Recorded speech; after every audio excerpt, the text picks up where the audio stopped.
warga negara asing ini ditangkap polisi di Bandara Soekarno-Hatta, Tangerang karena terbukti mencuri perhiasan dan uang miliaran rupiah. Para pelaku berniat kabur ke luar negeri. Sebelumnya dalam kamera CCTV merekam aksi sindikat pencurian rumah kosong. Para pelaku berjumlah 3 orang beraksi di perumahan elit Panunggangan Barat, Cibodas, Kota Tangerang. Para pelaku menggasak perhiasan berupa berlian, mutiara, dan uang tunai total senilai 4,5 miliar rupiah. Polisi kemudian menangkap 2 pelaku yang merupakan WNA asal Cina di Bandara Soekarno-Hatta. Diduga mereka akan kabur ke negaranya, sementara itu 1 orang lagi berhasil lolos. Diamankan ada 2, namun pelaku dari tangkapan CCTV atau kamera di rumah itu ada 3 pelaku. Kerugian kurang lebih diperkirakan antara 4,5 miliar. Pelaku yang 1 sudah kembali ke daerahnya atau ke wilayah di negaranya di Bangka.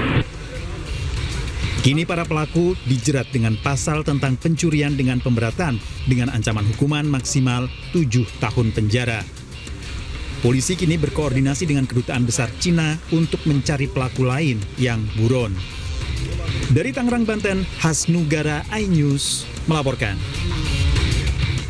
Dan pemirsa, iNews sore berikutnya akan dilanjutkan oleh rekan saya Arlista Hadi. Halo Arlista, ada informasi apa lagi di iNews sore nanti? Halo, selamat sore Diandra dan selamat sore pemirsa. Untuk iNews sore akan kembali menghadirkan beberapa informasi menarik lainnya, diantaranya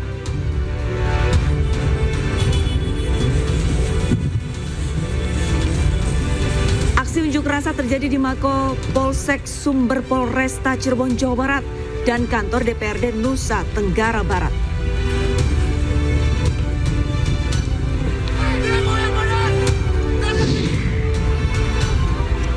Rumah anggota Komisi 3 DPR RI Ahmad Sahroni didatangi ratusan orang pada Sabtu siang.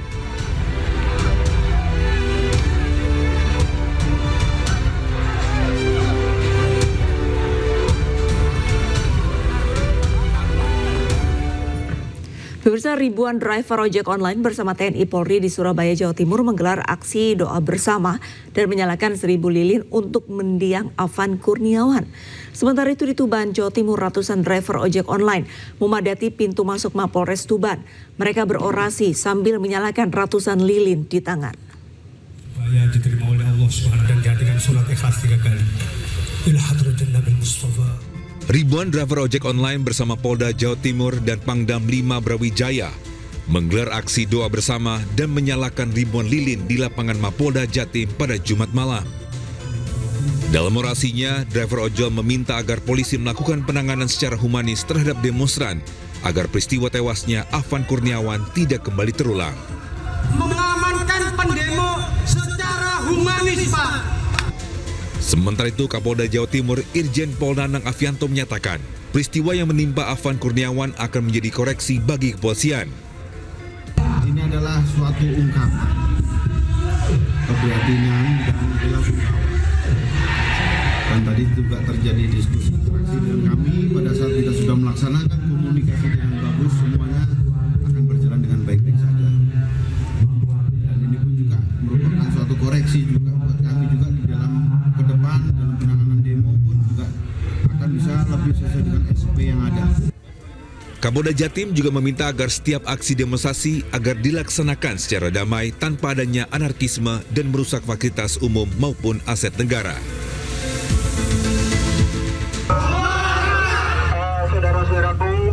Sementara itu, sedikitnya 165 driver ojek online di Kabupaten Goa, Jawa Timur menggelar aksi damai dengan berjalan dari lapangan tenis indoor Tuban menuju Mapolres Tuban. Sesampainya di depan Polres, para driver melakukan orasi dan menyalakan lilin sebagai tanda solidaritas atas meninggalnya driver ojek online di Jakarta, Afan Kurniawan, saat mengikuti unjuk rasa. Para driver ojol menyampaikan harapan agar pesan mereka sampai kepada Kapolri untuk segera menyelesaikan kasus ini secara terbuka. Tim Liputan iNews melaporkan. Kemantian pengemudi ojek daring Afan Kurniawan yang tewas setelah terlindas Rantis Brimob saat aksi unjuk rasa di Jakarta memicu gelombang duka dan solidaritas di berbagai daerah. Di Sragen, Jawa Tengah, komunitas ojol menggelar doa bersama dan penggalangan dana sebagai bentuk kepedulian. Komunitas ojek online di Kabupaten Sragen menggelar doa bersama untuk almarhum Afan Kurniawan. Selain doa bersama, penggalangan dana secara sederhana juga dilakukan untuk mengenang almarhum sebagai pejuang keluarga yang meninggalkan duka mendalam. Koordinator Komunitas Gojek Sragen, Cahyo Fajar, menegaskan doa bersama ini adalah simbol solidaritas dan harapan agar peristiwa tragis seperti ini tidak terulang.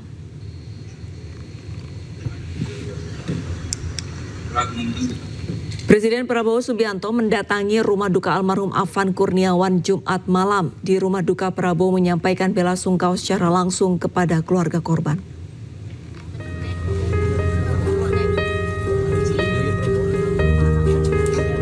Presiden Prabowo Subianto datang bersama rombongan ke rumah duka Afan Kurniawan di kawasan Menteng Pulo, Jakarta pada Jumat malam.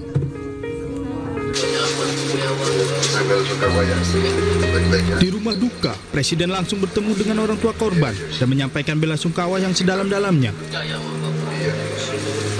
Prabowo juga meminta Polri mengusut tuntas secara transparan terkait kematian Afan Kurniawan.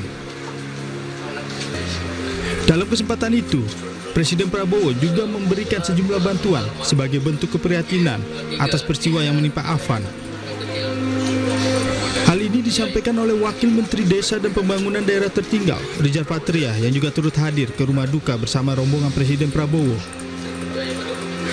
Alhamdulillah tadi Bapak menyampaikan duka cita yang mendalam dan juga Bapak memberikan bantuan. Dan tentu ini bentuk keprihatinan Bapak sebagai Presiden. Kita bersyukur Bapak datang langsung ke rumah, mengunjungi rumah kediaman daripada almarhum tadi, dan juga alhamdulillah tadi Bapak mendengarkan langsung apa yang menjadi keluhan harapan dari keluarga, dan Bapak memberikan dukungan dan juga bantuannya, termasuk ya pokoknya bantuan semua yang menjadi harapan keinginan keluarga Bapak, termasuk rumah ya. Sebelumnya, 7 anggota BRIMOB telah dinyatakan terbukti melanggar kode etik kepolisian dan ditahan di penempatan khusus terkait peristiwa kematian Afan Kurniawan. Polri pun berjanji penyelidikan akan dilakukan secara transparan dan objektif. Dari Jakarta, Tim Liputan iNews melaporkan. 7 anggota BRIMOB dinyatakan terbukti melanggar kode etik kepolisian. Mereka ditahan di penempatan khusus. Hasil ini didapatkan dari pemeriksaan ke-7 anggota BRIMOB di Propam Mabes Polri. Kadif Propam Polri Irjen Abdul Karim menegaskan akan menjaga integritas. Selain itu, Polri memastikan pemeriksaan etik terhadap 7 anggota polisi akan dilakukan dengan transparan dan objektif, di mana para prosesnya akan turut melibatkan pihak eksternal. Saya selaku Kadif Propam Polri tetap berkomitmen dan menjaga integritas dari organisasi saya yang saya pimpin ini. Dan saya akan menegakkan hukum seadil-adilnya sesuai dengan aturan dan mekanisme yang berlaku di lingkungan Polri. Sudah jelas perintah Bapak Presiden, sudah jelas perintah Bapak Kapolri yang untuk menuntut, memeriksa dan mengusut tuntas seluruh pihak-pihak yang terkait. Saya selaku di Propam Polri tetap senantiasa bekerja secara transparan dengan melibatkan pihak eksternal, mulai dari tadi malam pendampingan dari Kompolnas sudah kami libatkan sampai dengan hari ini. Jadi 7 orang terduga pelanggar ini terbukti melanggar kode etik profesi kepolisian. Ini masih dalam tahap pemeriksaan dan klarifikasi. Klarifikasi ini tentunya kita akan memintain keterangan bukan hanya dari terduga diduga saja, tapi saksi-saksi ataupun fakta-fakta orang-orang yang mengetahui kejadian tersebut. Demikian dari saya, selaku Kadipropam Polri menyampaikan informasi ini, dan kami mohon kepada seluruh masyarakat untuk memberikan kepercayaan kepada kami dalam rangka penegakan kode etik yang berlaku di lingkungan Polri ini. Bapak Kapolri telah menyampaikan rasa hormat dan empati kepada masyarakat, terkhususkan pihak keluarga Saudara Afan.